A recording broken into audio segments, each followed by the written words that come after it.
زیاد بن حدیر کہتے ہیں قال علی عمر رضی اللہ تعالیٰ نے مجھ سے کہا هل تعرف ما يهدم الاسلام، تجھ کو پتا ہے کیا چیز اسلام کو ڈھا دیتی ہے، اسلام کو کیا چیز ڈھاتی ہے، گرا دیتی ہے، ہدم کر دیتی ہے؟ انہوں نے کہا کہ قلت لا، میں نے کہا مجھ کو نہیں معلوم۔ قال يهدمه ذلة العالم یا ذلت العالم، کہ اسلام کو ڈھاتی ہے عالم کا، اس کی لغزش، اس کی غلطی، اس کا پاؤں پھسل جانا۔ عالم غلطی کرتا ہے، عالم کوئی نبی ہوتا ہے؟ عالم ہوتا ہے، جتنا پڑھا اس اعتبار سے وہ سوچتا ہے کہ سارے عالموں کے مارکس برابر ہوتے ہیں؟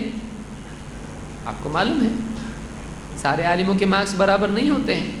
کسی کو اگر 100 میں سے 90 مارکس مل گئے، 95 مارکس مل گئے، 95، وہ بھی عالم، اور اگر 40 یا 50 مل گئے تو وہ بھی عالم، 50 بھی ملے 100 میں سے تو یہ کتنا فیصد عالم ہے؟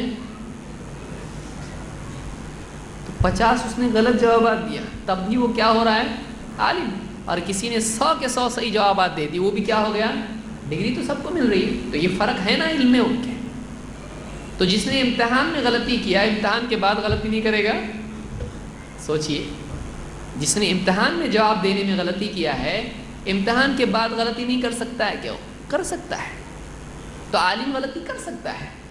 تو عالم اگر غلطی کرے تو اس کو چھوڑ دینا ہے؟ نہیں، اس کی غلطی کو چھوڑ دینا ہے، اس کی غلطی کو چھوڑنا ہے۔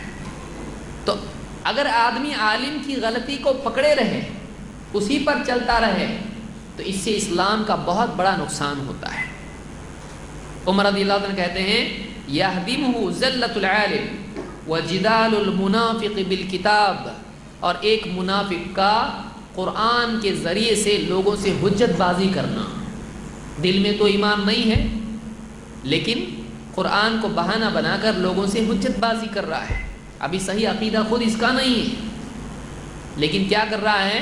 قرآن کو بہانہ بنا کر اپنی غلط باتوں کو قرآن سے صحیح ثابت کرنے کی کوشش کر رہا ہے، اس سے اسلام کو نقصان پہنچتا ہے۔ وحکم الائمۃ المضلین، اور گمراہ کرنے والے رہبر اماموں کے فیصلوں سے اسلام ہدم ہو جاتا ہے۔ الائمہ امام، مسلمانوں کے حاکم، قاضی، فیصلے کرنے والے امام۔ تو مسلمانوں کا جو حاکم ہوتا ہے، جب وہ غلط طریقے سے فیصلہ کرے، خود گمراہ ہے، پھر وہ فیصلہ کرنے پر آئے، خواہشات کی بنیاد پر فیصلہ کرے گا، چاہے وہ حاکم ہو یا قاضی ہو، چاہے عالم ہو، جب وہ خواہشات کی بنیاد پر فیصلہ کرتا ہے تو اس سے امت گمراہ ہو جاتی ہے، اس سے اسلام ہدم ہو جاتا ہے۔ تو 3 باتیں یہاں ذکر کی، ایک عالم کی غلطی، لغزش، 2 منافق کا حجت بازیاں کرنا قرآن کو لے کر اپنی غلط بات کے ڈیفنس میں، اور 3 گمراہ ائمہ کا، اماموں کا یا حاکموں کا لوگوں کو یعنی فیصلہ کرنا، گمراہی والے فیصلے کرنا۔ اس کو امام احمد اور دارمی نے روایت کیا ہے۔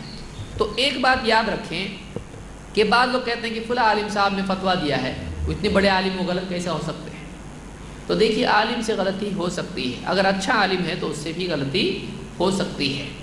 جہاں کچھ عالموں نے، جیسے سیوطی ہیں یا ابو شامہ ہیں یا کچھ اور عالم ہیں، انہوں نے کہا کہ عید میلاد النبی منانا چاہیے، وہیں کئی دوسرے عالم بھی ہیں جنہوں نے کہا کہ یہ بدعت ہے، نہیں کرنا چاہیے۔ تو اس میں اختلاف ہے علماء میں، اور یعنی علماء نے کہا کہ یہ غلط ہے۔ اسی زمانے کے علماء میں سے مثال کے طور پر فاقہانی، تاج الدین فاقہانی، یہ مالکی علماء میں سے بڑے عالم گزرے ہیں، انہوں نے بھی اس کا انکار کیا، اور انہوں نے تو بہت سخت بات اس سلسلے میں کہی۔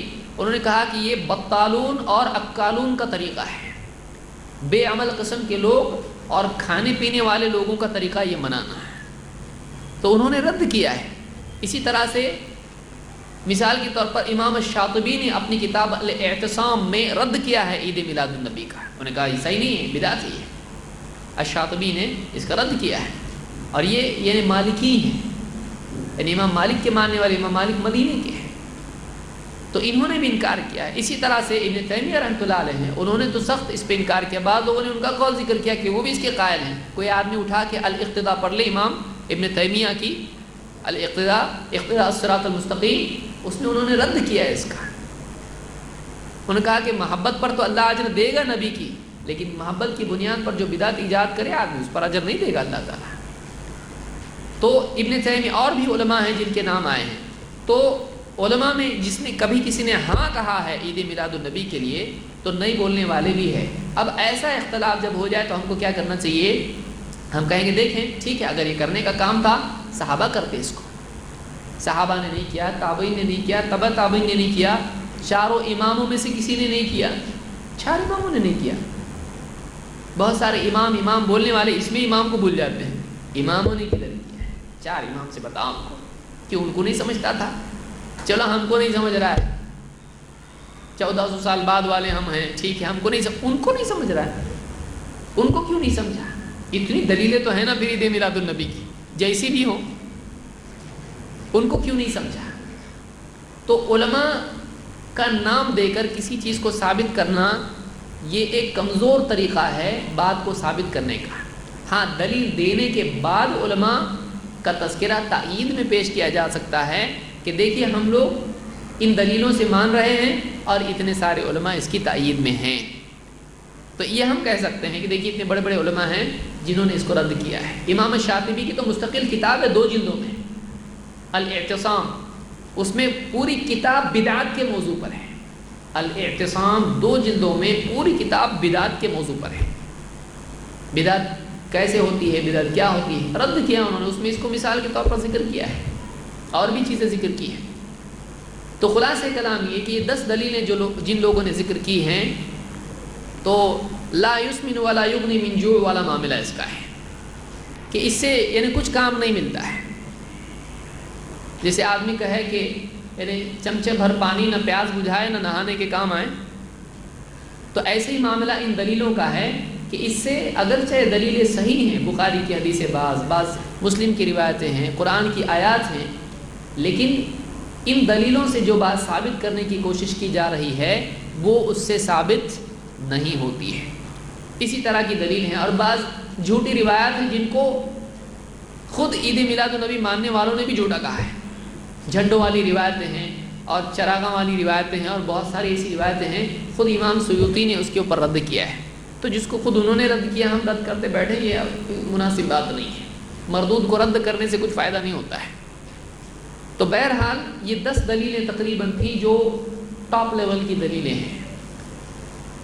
ان دلیلوں سے آپ کو اندازہ ہوگا کہ دور دور تک بھی اس سے عید میلاد النبی دکھائی نہیں دیتی ہے۔